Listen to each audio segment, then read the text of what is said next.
Minna Passman and her husband had just moved into a senior living facility when he died, suddenly, from COVID-19. He didn't suffer at the end, so I was pleased about that. But I knew I'd miss him. From the New England News Collaborative, this is Next. With nursing homes hard hit by coronavirus, some families are debating taking their loved ones out. And a typical coronavirus test involves a long swab stuck far up the nose. Now, researchers at Yale University are studying saliva testing. Saliva sampling is really easy. It's actually incredibly easy as compared to the gold standard recommended nasopharyngeal swab. And early research shows the results are more accurate. Plus, a country musician in Rhode Island writes a catchy coronavirus tune. 6 feet apart or 6 feet under. Well, you know I got the blues. It's Next. Next is produced at Connecticut Public Radio and is powered by the New England News Collaborative, 10 public media companies coming together to tell the story of a changing region, with support from the Corporation for Public Broadcasting. I'm Morgan Springer. Thanks for joining us on Next. I don't know about you, but it seems to me like the warm weather we had recently is making some people especially antsy and ready for social distancing to be over. But even though coronavirus hospitalizations seem to have peaked in New England, governors say they need more COVID-19 diagnostic tests to let people safely return to work. Researchers at Yale University are the latest to study a saliva test they say is easier to administer and more reliable than the standard nasal swabs.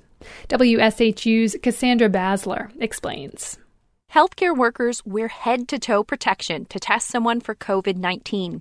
They have to sample mucus way at the back of the nasal cavity with a long swab. I've had one and they're very unpleasant. Anne Wiley is a researcher at Yale School of Public Health. The risk with that is that it can actually cause the patient or the person being sampled to sneeze or cough.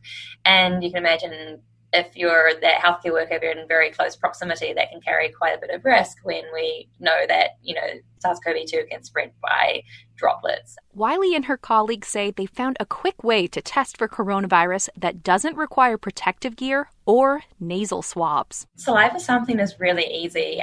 It's actually incredibly easy as compared to the gold standard recommended nasopharyngeal swab. She says Yale began asking COVID-19 patients and hospital workers to spit into a sterile collection cup when the outbreak began. They continued to run RNA tests on nasal swabs alongside saliva samples. They found the saliva results look more consistent. The numbers of negatives in the swab itself have far outnumbered the negatives in saliva. So to us, it is looking more reliable. Yale isn't alone. Wiley says small studies out of New Jersey, California, Australia, and Thailand have shown similar success with saliva. Hopefully with that increased data from around the world and more studies testing this and trialing it out, we'll get that confidence that we can move forward. Wiley worked on this study with Dr. Albert Coe, one of Connecticut's advisors to help the state reopen safely. Wiley and Coe think screening with saliva tests could be a reliable way to make sure workers do not spread the virus to customers or colleagues. If we're sending especially workers back into hospital settings, healthcare settings, that's one particular population that you want to make sure are actually truly negative and not negative due to the sample type that's being taken or the test that's being run. Wiley says scientists do not know if other tests for virus antibodies can prove someone is immune to coronavirus, and antibodies show up when someone is still contagious. So diagnostic spit tests may be a better way to track and limit new outbreaks, and it's one Wiley's already testing at Yale New Haven Hospital. The healthcare workers are sampling themselves every 3 days for testing just to make sure that they are remaining COVID-free. She says companies could also consider at-home saliva testing, especially for frontline workers in restaurants or grocery stores.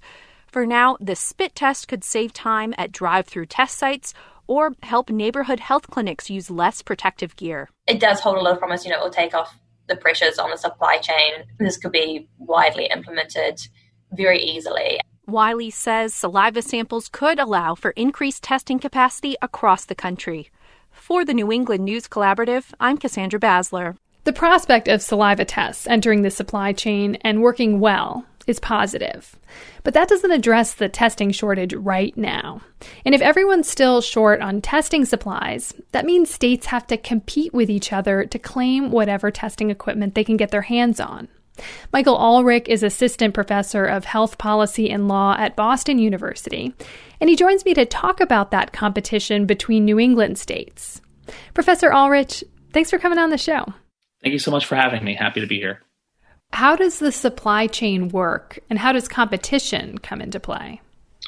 So there are multiple elements to it. So there's the tests themselves, which are difficult enough to come by, and I should say there's both diagnostic testing. Do you have the disease right now? And there's also antibody testing. Have you been exposed? Did you have it? But you also need supplies and materials. You need swabs, you need reagents, you need machines, you need PPE, you need labs that can actually run the tests, and are they backed up? And so it's not just a competition even necessarily for can you acquire a test or enough tests, but it's can you acquire all of these different elements that are needed to both test a large enough amount of people in your state, and then actually be able to run those tests and get accurate results back. And right now, as far as I can tell, there's still a lot of problems in kind of each of those areas. What are states doing to try to beat their neighbors to get to these supplies? Sure. The most simple one is paying more money. And so one of the problems that this creates is, you're right, you're competing against each other, which creates issues of some states have obviously more resources than the other. But when you're competing with other countries, or you're competing with the federal government, there aren't very many states that have the resources to be able to compete with them. And so we saw this in when PPE and ventilators were kind of the thing that states were clamoring for the most. That Kentucky's governor said they had a bid in, and the federal government came in, and FEMA outbid them. And so it becomes really difficult for states to figure out ways outside of, do you have enough money? Can you outbid the people that are also competing for those supplies? It seems like this is not a great model for accessing testing equipment, to basically say the highest bidder gets what they need to take on this public health crisis, right? No, certainly not, especially when you consider the fact that right now we are in an economic crisis as well as a public health crisis. And so states that had less resources are the ones that are also likely suffering even more from, the declining economy. And so that's why federal coordination is really key here to, one, prevent this sort of outbidding, but to prevent, more importantly, the disparities between states, but also within states. If you're unable to acquire as many tests as you'd like to have, then you have difficult decisions on who to use those tests for. And that too can create disparities. Again, not about what's the best way to do it, but sometimes, who maybe has access that other people don't. Okay, so let's talk about federal coordination, which really hasn't been existent when it comes to testing so far in this country. But is there a better way that we could have done this in terms of distribution? Is it that federal coordination? Well, I think there are certainly advantages to a federally coordinated process. Now, again, the feds can't do everything. You need still state and more importantly, local officials to be administering and running these. But what it could look like is the federal government being able to, as we said before, instead of states with the most resources getting the supplies, it would be states perhaps that need the supplies the most getting them. Moving forward, what are you going to be keeping an eye on?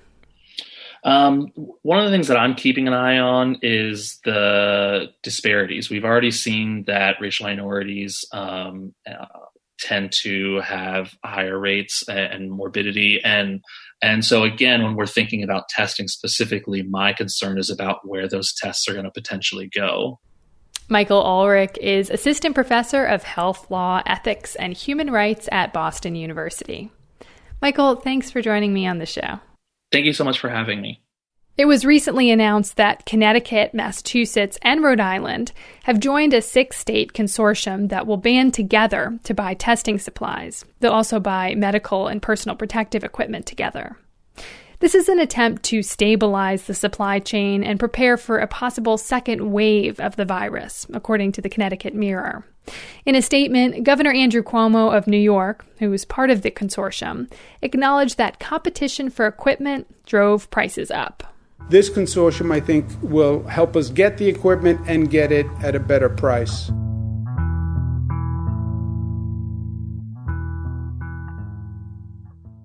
Masks are another crucial piece of equipment in short supply, particularly N95 masks for nurses and doctors.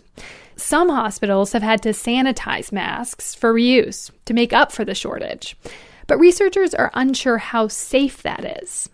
WBUR's Beth Healy has this report. Richard Peltier is a researcher at the University of Massachusetts Amherst. The campus is nearly deserted these days due to the coronavirus. I don't think there's anyone else in the building today.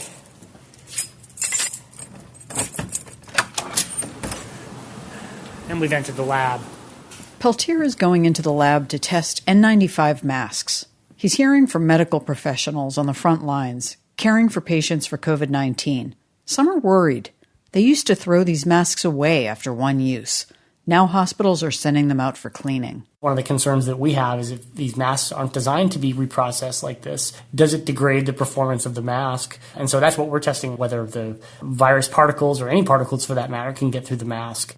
An Ohio contracting giant called Battelle has developed a process it says makes it safe to clean and reuse a mask 20 times.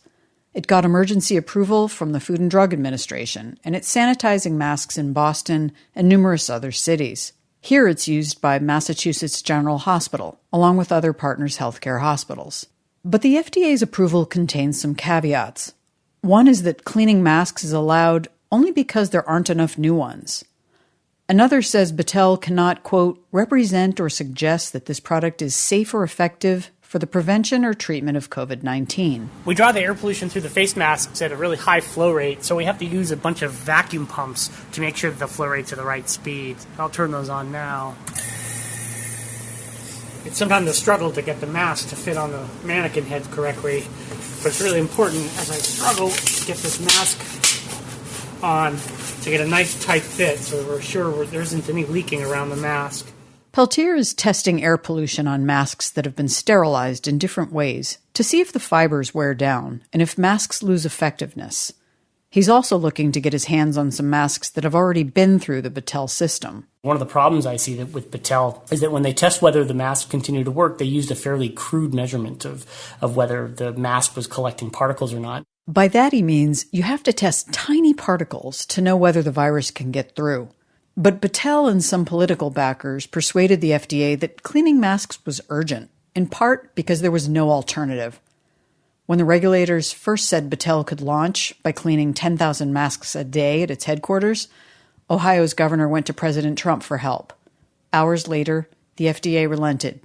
Battelle got the green light to clean 80,000 masks a day at 60 sites across the country, and it landed a $415 million federal contract to do the work. From a decontamination perspective, you might be able to do it at 20 times, 100 times, 1,000 times. However, these masks are developed to be single-use. People need to understand that. That's Vincent Munster. He's a scientist at a Montana lab run by the National Institutes of Health. His team conducted a quick study on 4 different ways of cleaning N95 masks and found they all worked and said the way Battelle does it is best. But they only tested the cleaning 3 times. You need to know what the strain on that mask is. And I personally don't think you should push that. So while the fabric of the masks can be sanitized many times, the mask itself can wear down, Munster says. The fibers can degrade, and the masks can lose their tight fit, which is critical to safety. One thing everyone seems to agree on, the elastic bands that hold the masks on your face break down after 20 cleanings or less. Munster won't say whose advice medical workers should take on how many times to reuse a mask. As for himself, if he had to wear the masks, based on our results, I would probably do 3 times. That's 3 times. Munster made clear that that's his personal view, not that of the federal government. For the New England News Collaborative, I'm Beth Healy. Coming up, nursing home residents make up a huge percentage of coronavirus victims. Now, some families are wondering if they should bring their loved ones home. Plus, Vermont's worried about out-of-state visitors increasing the spread of coronavirus. So, they launched a traffic monitoring effort to find out who is coming to the state. It's next. Next is made possible in part by our founding supporters, who believe in the power of collaborative news coverage, including the Common Sense Fund, supporting the New England News Collaborative and its coverage of climate change and the evolving clean energy economy. Support also comes from Douglas Stone and Mary Schwab Stone through the Smart Family Foundation of New York. Welcome back to the show. I'm Morgan Springer. Senior living facilities have emerged as hotspots of the coronavirus pandemic.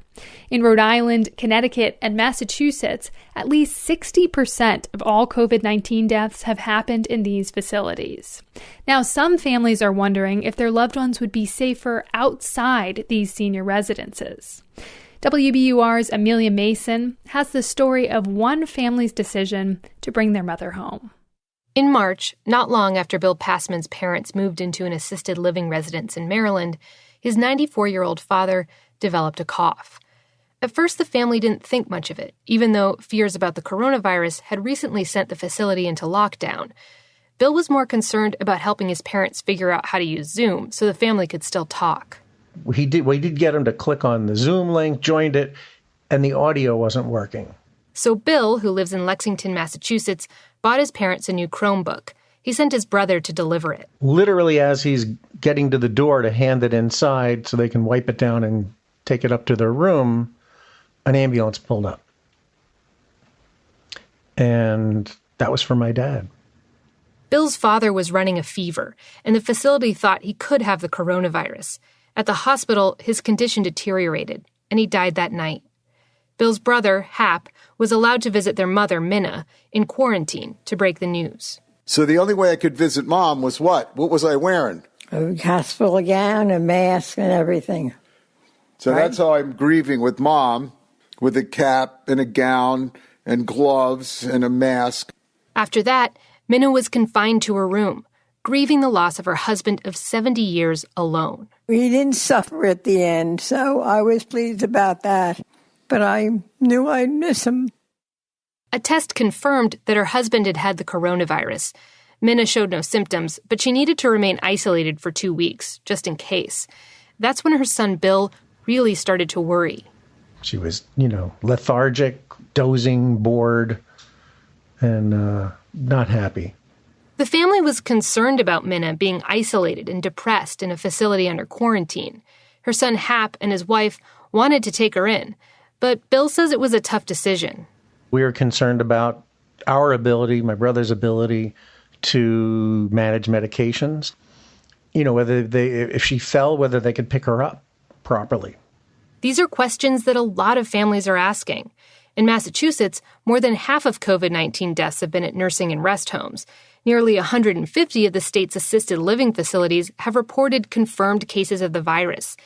And these statistics have families very concerned, says Kate Granigan, the CEO of Life Care Advocates, a Newton company that advises families about geriatric care. Given the environment in these places and the likelihood of COVID-positive residents or clients and the challenges of not being able to see their loved one, people are contemplating whether they should be bringing their loved one home.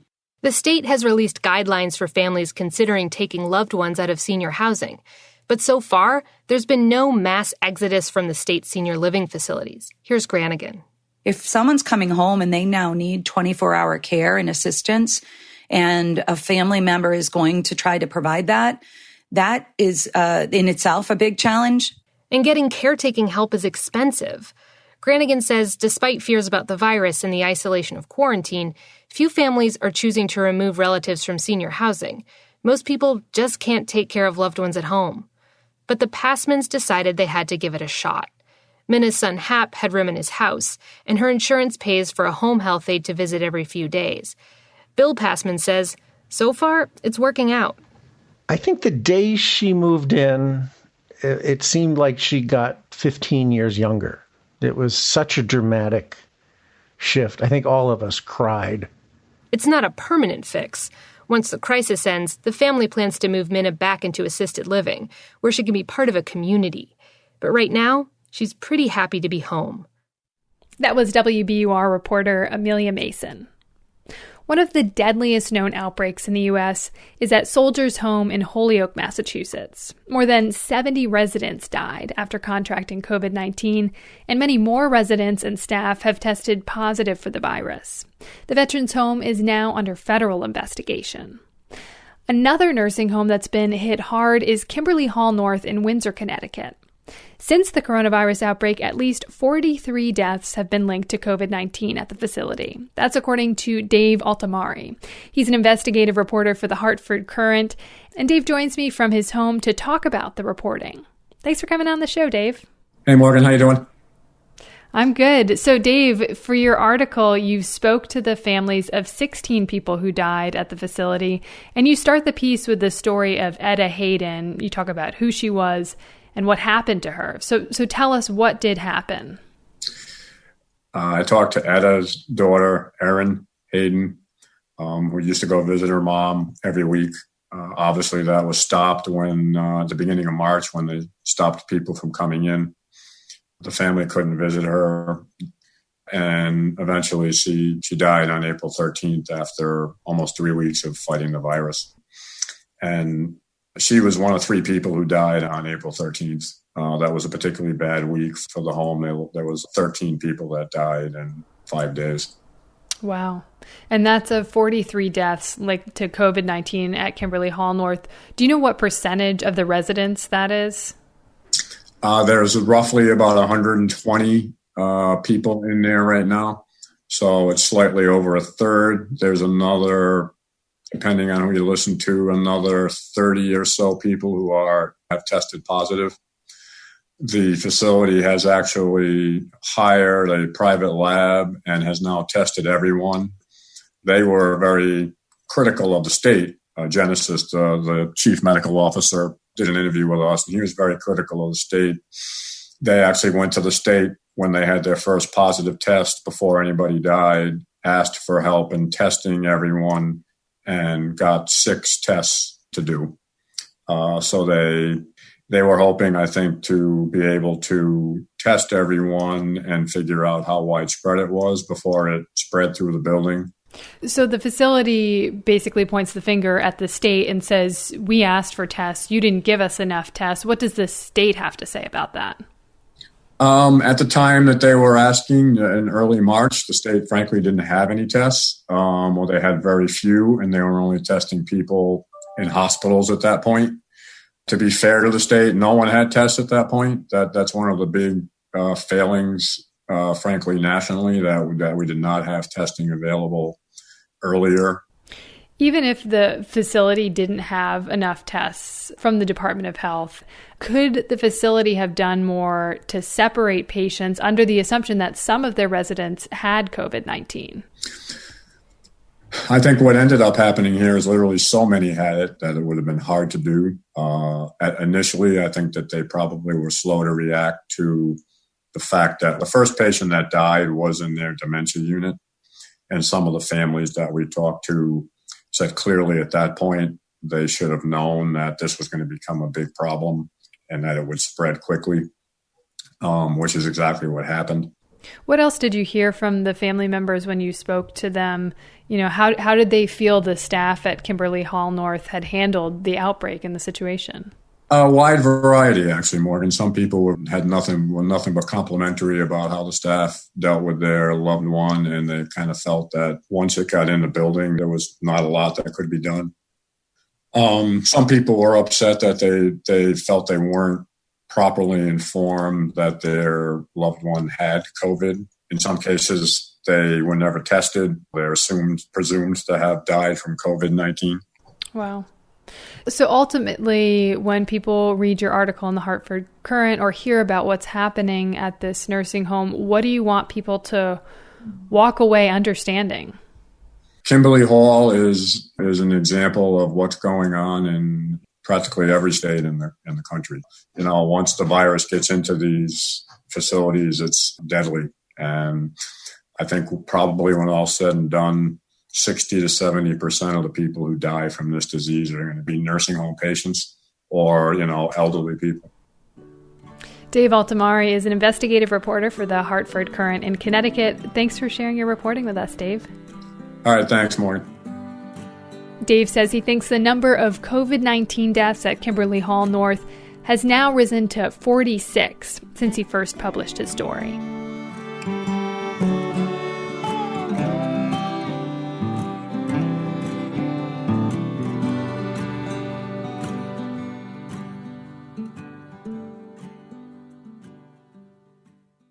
So far, at least, Vermont seems to have done a good job at slowing the spread of COVID-19.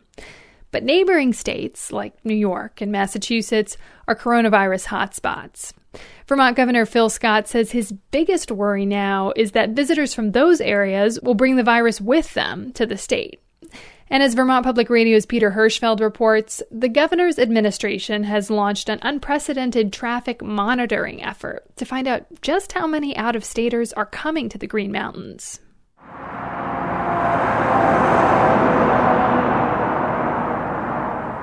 All right, we go to New York, Vermont,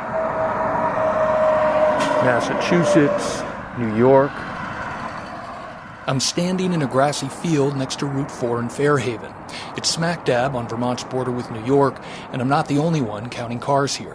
There's two, so they're doing each direction at this location. So they're doing inbound and outbound. That's Rob Faley from the Agency of Transportation.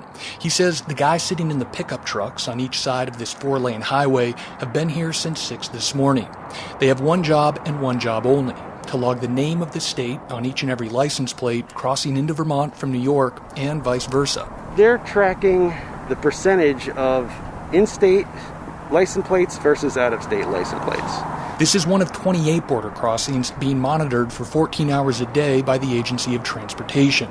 It's a massive data gathering operation that began on April 1st, and it involves more than 50 AOT maintenance workers who have suddenly found themselves on the front lines of their state's defense against COVID-19. You can see we've got, portalets for all of them.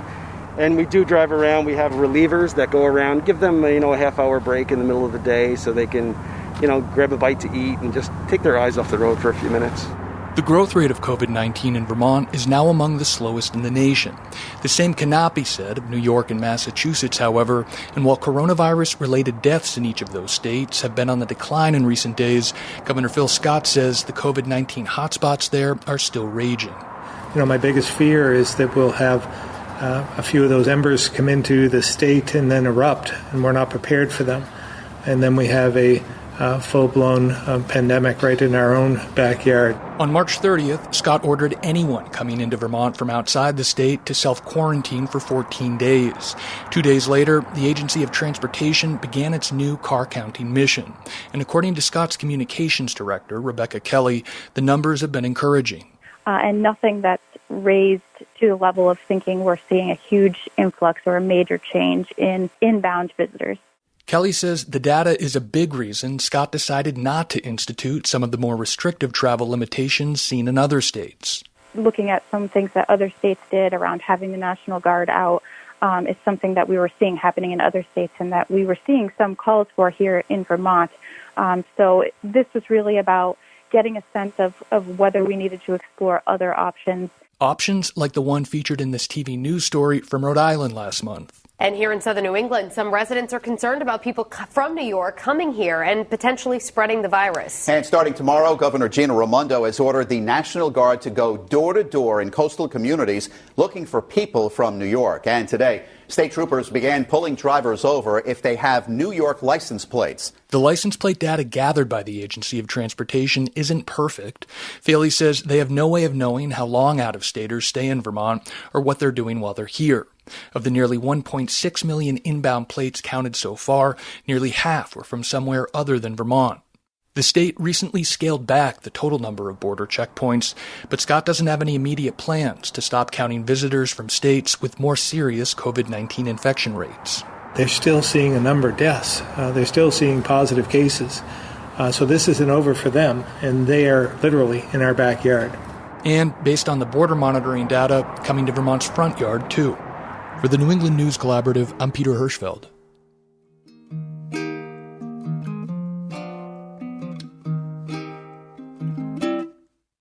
Just about every week since the pandemic forced schools to close, we've been talking about how distance learning is going for students and parents.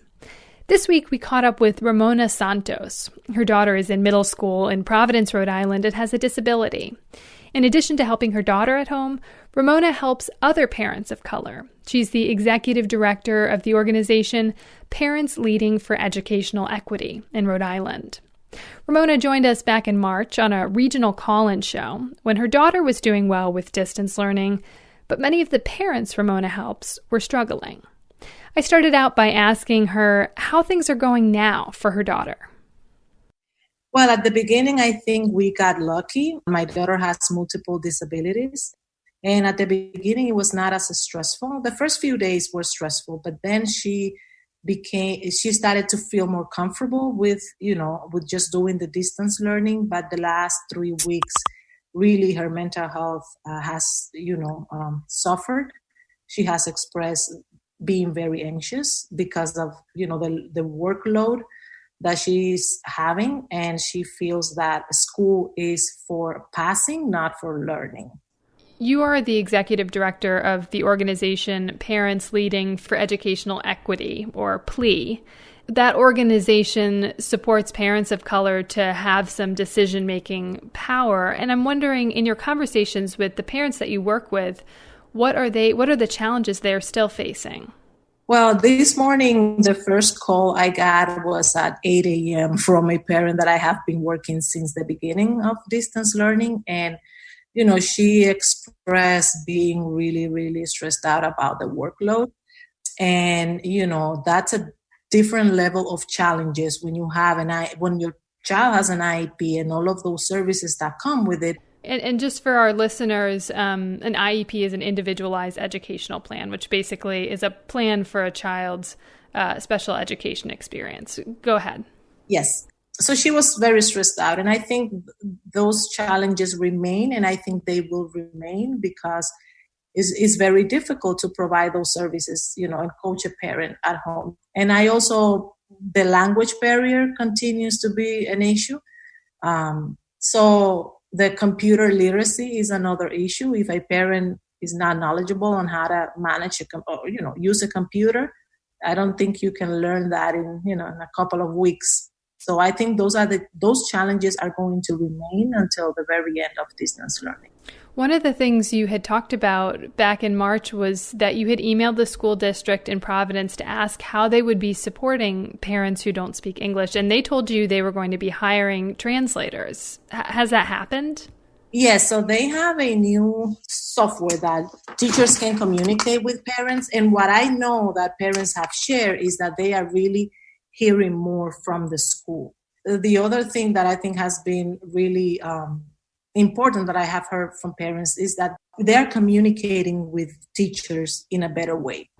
Last fall, the U.S. Department of Justice had found that Providence Public Schools had failed to properly educate English language learners. And after that, the state took over the district.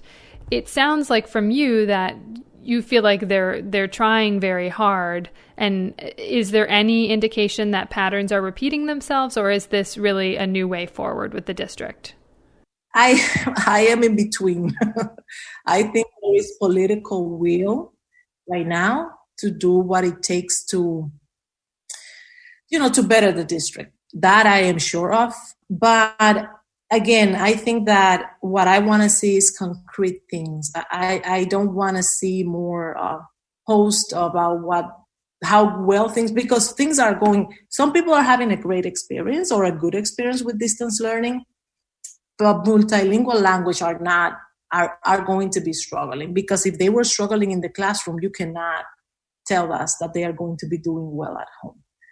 Right now, I'm part of a group that is working with the Department of Education on a blueprint for multilingual language. So, the effort is there, and I'm excited to be part of that group with educators, community members, people, from the district and at state. This is a statewide, to develop a blueprint for multilingual language. So, when I see those things, I get hopeful and excited. I think parents are organizing and are really getting to understand where we are in the system and how can we be effective, how can we get decision making. Because if we are the ones who are in this community, and we need to have a say.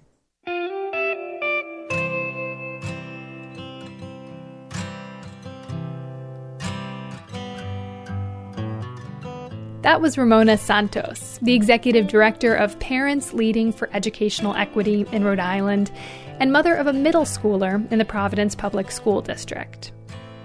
After the break, a punk rocker turned country musician writes a clever coronavirus song.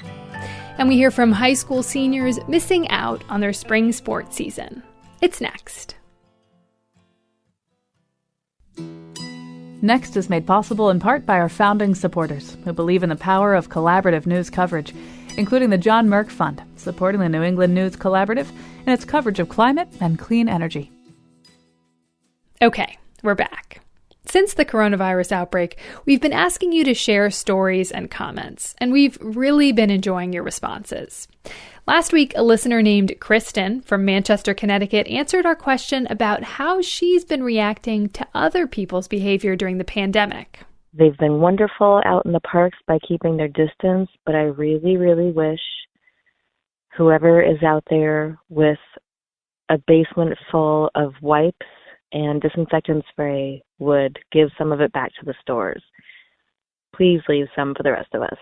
If you want to chime in and talk about how you're feeling about other people's behavior, the New England News Collaborative is partnering with our member station, WCAI, and America Amplified to put on a regional call-in show that gets at that heightened tension between residents and out-of-staters during the pandemic. It will air on your local station this coming Thursday at 1 p.m. Do you remember that story a number of years ago about how President Barack Obama spent his evenings at the White House? One salient detail was the supposed 7 almonds he would eat each night for snack. He later said he was not such a rigid guy and did not actually count the almonds out. But that's not the point. The point is there's something oddly satisfying about hearing people's routines. And right now, most of our routines have changed. Some of us have developed new habits.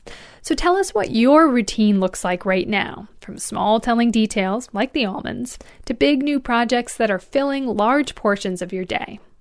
Leave your comment at 860-275-7595. Again, that's 860-275-7595. Or you can email us at next@ctpublic.org. That's next@ctpublic.org. We look forward to hearing from you.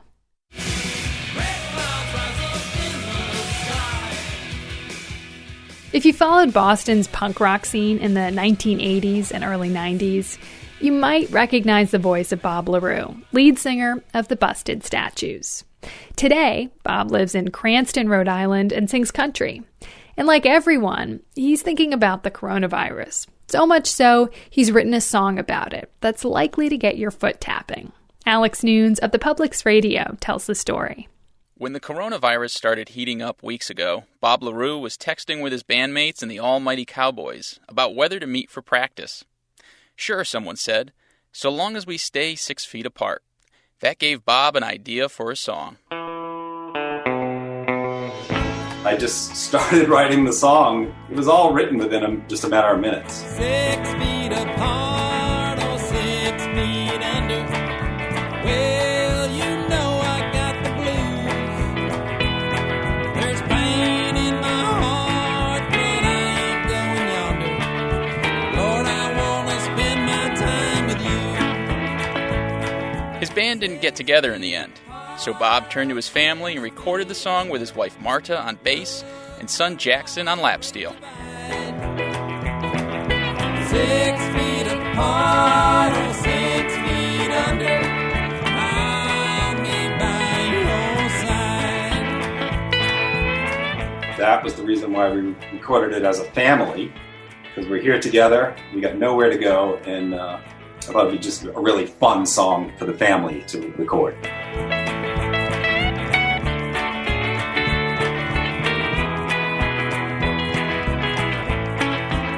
Right now, Bob's off from work as a residential contractor, so he's got time for creative pursuits and thinking. He says he may have scribbled down his song C-19 Blues in a few minutes, but as he considers it more, he thinks the lyrics have a deeper meaning than he may have realized at first. You know, it sort of comes out of that country tradition of love and longing and, loyalty, being together and staying together, even though things are tough.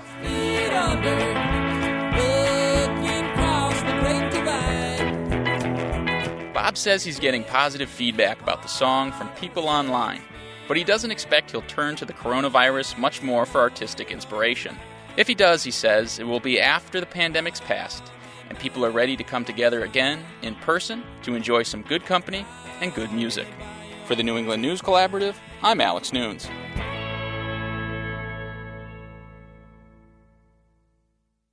The artist duo of Wade Kavanaugh and Stephen B. Nguyen has worked on public art together for the last 15 years. Most recently, they won a $1 million public art commission for the new Washington Convention Center in Seattle. But collaboration is hard while maintaining appropriate social distancing. And Kavanaugh worries that COVID-19 may be an existential threat to artists who focus on public works. We start in his studio in Maine, where he's making models for the major commission with his kids.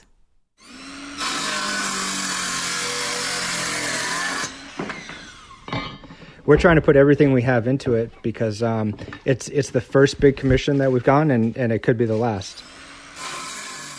My name is Wade Kavanaugh. I'm an artist, and I live in Bethel, Maine. Billy, you want to help her? No, I can do it. So we wanted to make this artwork that kind of imbued this sense of change. So it's going to be these series of like giant old growth trees that are kind of twisting down the underside of this cantilevered platform. And we're really excited about what we've got planned, but we also really want the opportunity to execute the project. They're worried about labor and they're worried about materials not being available. So we're seeing really inflated prices already kind of coming at us. Steve and I both kind of feel like the golden age of public art is probably coming to a close. I hope the economy gets through this and there continues to be wide-ranging support for the arts, but I feel like the arts are typically one of the things that gets trimmed first. So much of the conceptually based artwork now has moved into social practice, and when you're not allowed to be social, it really changes the dimension of what artists are able to do. It's like Steve and I's practice is founded on this idea of collaboration. Because we're together and because we're working through an idea, our work goes to this completely other place. And that's what we've kind of cherished over the last 15 years of working together. And so now it's just much harder. We're basically just on the phone with each other, and I'm like, okay, I'm going to go try this, and sending pictures, and he's modeling stuff and sending that back, and he's sending dimensions. It challenges the magic that we found in our art practice. Good. I feel actually really lucky that I have this deadline because there's clarity in what I have to do every day. If I were just waking up and facing another day without an agenda, I would feel somewhat lost, I think. It's been pretty amazing to see how many people have moved their practice into, virtual studio visits, or it's just incredible how much people are sharing right now.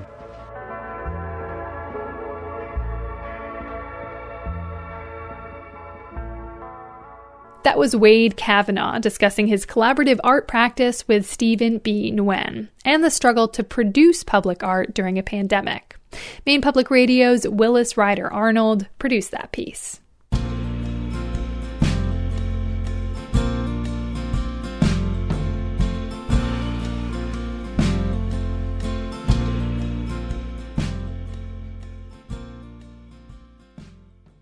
On Tuesday, Connecticut joined the ranks of other New England states, canceling school till the end of the year and the spring sports season with it. No baseball or softball, no track and field, no tennis. For athletes who are seniors, it's another blow to the end of high school. In Boston, WGBH's Esteban Bustillos has more. In late April, the Massachusetts Interscholastic Athletic Association officially shut down any hope of high school sports happening in the state this spring. That decision didn't come as a shock for many. What really stung was Governor Charlie Baker's announcement just a few days prior that campuses would not be reopening this semester. Baker acknowledged how much this would impact everyone, especially seniors. They've all worked hard for 4 years, and they look forward to the so-called last season. Whether it's to play lacrosse, run track, participate in a school play, go to the prom, graduate. For senior athletes, their last season is something special. For those like Paul Guiney, a pitcher and catcher at Catholic Memorial in West Roxbury, they're having to deal with losing what they've pursued for so long. Like graduation, like prom, all those ceremonies are nice, but baseball was something that I was really worked for. And it's been with me my whole life. So like coming up, this was the goal, to really play varsity and succeed at varsity level and enjoy my time here. Last season, Catholic Memorial got knocked out in the second round of the state playoffs. Guiney and his squad had worked all summer and winter for another opportunity. That's why even with prom and graduation, Guiney was looking forward to the baseball season the most out of any event scheduled this spring. Those other moments are fun, but when you look back at them, they're just one snippet. Baseball as this whole would be, it's this whole journey that didn't have the right ending. It just has like an asterisk on it. Hal Carey, Catholic Memorial's baseball coach, says most good players typically only get 2 years on varsity, 3 if they're exceptionally talented. I don't begrudge those guys. Like I don't think it's being selfish to feel badly about missing those things. I think our guys have it in perspective. They know there are far worse things than missing your senior season. But certainly as a 17 or 18-year-old kid, when you look at some of the stuff you're missing and you're never going to get back, that's a tough pill to swallow for them. For Paige Lemieux, the athletic director at Charlestown High School, sports play a large part in the life of her students. I think it definitely drives a lot of students' academic success. So when that's taken away, it creates a whole different avenue of trying to get creative to find success for them. She says for the seniors, the one thing they want more than anything is simple: pictures. I've reached out to almost every senior so far and kind of checked in to be like, what would you want to feel like you really got to like close out your senior year of your sport, not just, graduation or your senior year of high school, but of your sport. And a lot of them have literally just said they want a chance to be with their team and take pictures in their uniform.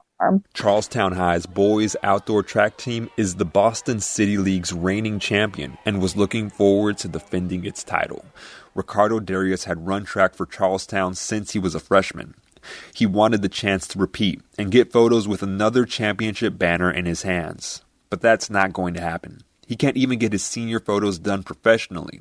He had to resort to taking them on his own at home with an iPhone. This might not have to do with school, but when everything shut down, the barbershop was closed. So I was like, dang, on top of that, I have to take senior photo with a bad haircut or a do-rag on. And that, it sucks, man. 2020 is not, it really sucks. Your senior year of high school is supposed to be one of the best years of your life. For athletes, it's when memories are as precious as playing time. But now, Even something as simple as one last photo could make all the difference in the world to seniors whose seasons the coronavirus has wiped off the calendar. For the New England News Collaborative, I'm Esteban Bustillos. Thanks for joining us this week. You can find our show wherever you get your podcasts. Just search Next New England. Next is produced by me, Morgan Springer. Vanessa De La Torre is our executive editor. The executive producer is Katie Tolarski. The New England News Collaborative is powered by the Corporation for Public Broadcasting, Connecticut Public Radio, Vermont Public Radio, New Hampshire Public Radio, Maine Public Radio, New England Public Radio, WBUR, WCAI, WGBH, WSHU, and the Public's Radio.